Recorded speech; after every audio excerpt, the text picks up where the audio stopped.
On December 12, 1985, a U.S. Army chartered DC-8 airliner crashed at Gander International Airport in Canada, killing all 256 people on board.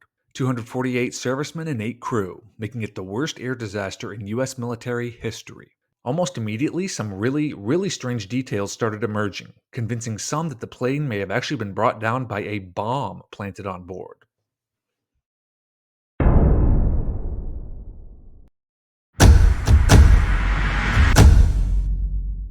In 1979, the Treaty of Peace was signed between Israel and Egypt, which stipulated that a peacekeeping force would monitor the border between these two countries. And members of the 101st Airborne out of Fort Campbell, Kentucky, were assigned to this peacekeeping force in early 1985. After a 6-month tour of duty in the Middle East, the servicemen were scheduled to fly home to Fort Campbell for Christmas. The flight would stop at the airport in Gander, Canada to refuel after departing the Middle East, then arrive at Fort Campbell. It was later learned that unusual things happened with the flight before it even left the Middle East. The flight was forced to depart from the Cairo International Airport because the military was told the airport that troops typically departed from was unavailable. This meant that all baggage was sent by truck to the Cairo airport, where it sat for a full day, and then baggage was loaded onto the plane by Egyptian contracted workers who were not supervised by U.S. personnel. At one point, a blackout occurred, enveloping the area in darkness for half an hour. Captain Arthur Chopal also noted that the baggage workers got into a fistfight outside the aircraft, creating a major distraction, and the reason for this fistfight was never determined. Most mysteriously of all, there were around 10 large wooden crates that were loaded onto the plane. These crates were so important that over 40 soldiers' duffel bags with all of their belongings were left off the flight to make room for the crates. It was never learned what was in these mysterious crates, which ended up being a very controversial topic. We'll get to that a little later on. All these facts were learned later, during an investigation into the crash. At the time, there was no reason to suspect anything suspicious. The flight departed Cairo and flew to Gander in Canada and landed. After refueling, it departed from the terminal at 6:40 a.m. and crashed immediately after takeoff, killing everyone on board. Officials claimed that a buildup of ice on the wings caused the plane to crash. But as more details emerged, many began to question this official explanation.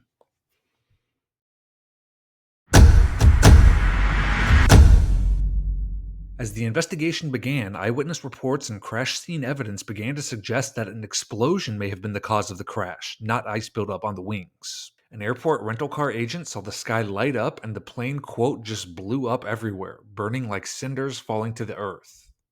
The Royal Canadian Mounted Police obtained sworn statements from 5 witnesses who saw the DC-8 spewing flames before it fell. I. Irving Pinkel, a former NASA expert who investigated shuttle disasters, examined the wreckage and concluded that the crash was caused by an explosion, not ice buildup. 4 members of the refueling crew swore there was no icing problem before the plane took off. Most controversially, many of the corpses were found to have extremely lethal levels of carbon monoxide and hydrogen cyanide in their lungs, levels commonly seen in people who've inhaled smoke during a fire. These facts led to the belief that an explosion had occurred on board, filled the cabin with fire and smoke, and the passengers had breathed this in before crashing. In 1988, the Canadian Aviation Safety Board investigating the crash cause issued a split verdict. 5 attributed the crash to ice formation, but 4, including 2 aeronautical engineers, intensely disagreed. Les Filitas, one of the dissenters, wrote a 500-page book detailing the deceit and corruption he claims he witnessed in the investigation. During another hearing, a former Canadian Supreme Court justice ruled that ice was not a cause or even a probable cause of the crash, but advised that the investigation shouldn't continue, and no further investigation happened. The crash cause was a hotly debated, controversial topic, and the mystery deepened a year later when some links began to emerge between the Gander crash and one of the biggest scandals of modern times.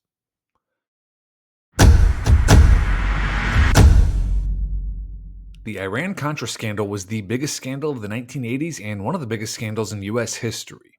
In short, a rogue faction of the U.S. military illegally sold heavy weaponry like missiles and rocket launchers to Iran for millions of dollars from 1981 to 1986. The weapons were reportedly being sold in exchange for U.S. hostages being held in the Middle East. The public and most of Washington, D.C. had no idea this group existed. This shadowy rogue faction was branded the Enterprise. During the Iran-Contra hearings, Hawaii Senator Daniel Inouye described the Enterprise as a shadowy government with its own Air Force, its own Navy, its own fundraising mechanism, and the ability to pursue its own ideas of the national interest, free from all checks and balances, and free from the law itself. Seriously, the Enterprise was so big it had its own aircraft carriers and fighter jets. One of the most telling details that was revealed was that the Enterprise had royally angered the Iranians in late 1985 by selling them old, faulty missiles. And they feared the Iranians would retaliate by, at minimum, killing the US hostages. Oliver North, the face of Iran Contra, even said in a memo that he feared they would, quote, ignite Iranian fire. Hostages would be our minimum losses. This was right before the Gander crash, and it led to the belief that the Iranians had smuggled a bomb onto the flight in the mysterious wooden boxes and blew up the plane as retaliation. A supposed Islamic Jihad member even claimed responsibility for the crash, though investigators didn't believe the call was authentic. Iran Contra was still secret at this time, and if it was learned that the plane was blown up as punishment for these secret faulty missile sales, it would expose Iran Contra and the Enterprise, which explains the lengths that were gone to cover up the evidence that a bomb had caused the crash. It was also learned that Aero Air operated the crashed Gander flight, and this just happened to be the airline the Enterprise used during Iran Contra. Congressman Robin Talon was one of many who believed the Gander crash and Iran Contra were linked. He said, "It seems to me the Gander crash had to do with the Iran arms deal or fear on the part of the administration that the arms deal would be exposed." Gene Wheaton, a private investigator hired by the families of the crash victims, agreed. He said if the truth about the Gander crash had gotten out in 1985, it would have exposed the Iran Contra scandal 1 year before it came public. There were definitely many links between the two events, but as more was learned about the crash, another explanation surfaced, and some began to believe there was another, even more sinister explanation for the Gander crash.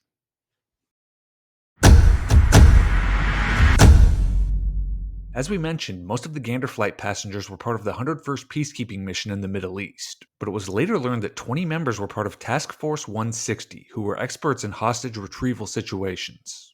It was never explained why this elite unit was stationed on a purportedly peacekeeping mission, but Iran was holding US hostages at the time, and it was feared that the Iranians would murder the hostages as retaliation for the faulty missiles they'd been sold.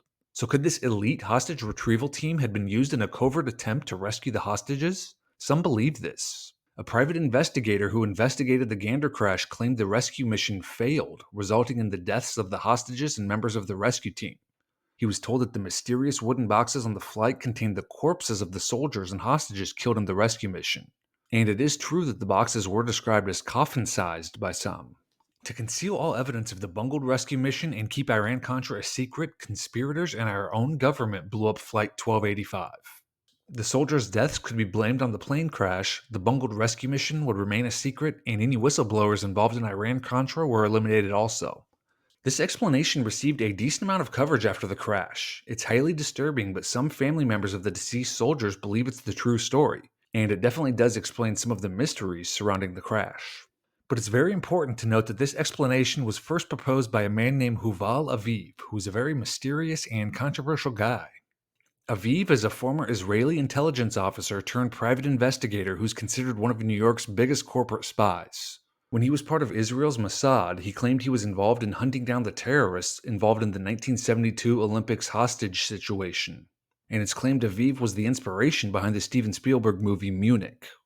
Aviv controversially claimed Pan Am Flight 103, another plane crash around this time, was brought down intentionally by the CIA to kill participants in a drug smuggling ring. Currently, Aviv is founder and CEO of Interfor, described as a global investigation firm that has worked with clients like Keith Raniere, founder of global sex cult Nexium. Aviv is also frequently featured as a, quote, terrorism expert on mainstream news programs. Aviv's interesting past definitely raises suspicions about his Gander crash explanation, and some have wondered if Aviv was simply trying to muddy the waters of the investigation and divert attention away from the real people behind the crash. It's also been pointed out that ice buildup on the wings does cause plane crashes. An Air Ontario flight and a US Air flight both crashed around this time due to ice buildup on the wings, and both flights crashed right after takeoff, just as the Gander plane did, which could support the much maligned official explanation for the Gander crash. Critics point out that planes that crash right after takeoff from a low altitude typically have survivors. 45 of the 69 passengers survived the Air Ontario crash, and 24 of 51 survived the US Air crash. In the Gander crash, all 256 passengers died with no survivors. Regardless of its cause, the Gander crash was nothing short of a tragedy. 256 families lost loved ones in the crash. Husbands, sons, fathers, brothers. All these years, they've lived with the heartbreak of those losses and the many, many unanswered questions about the Gander crash.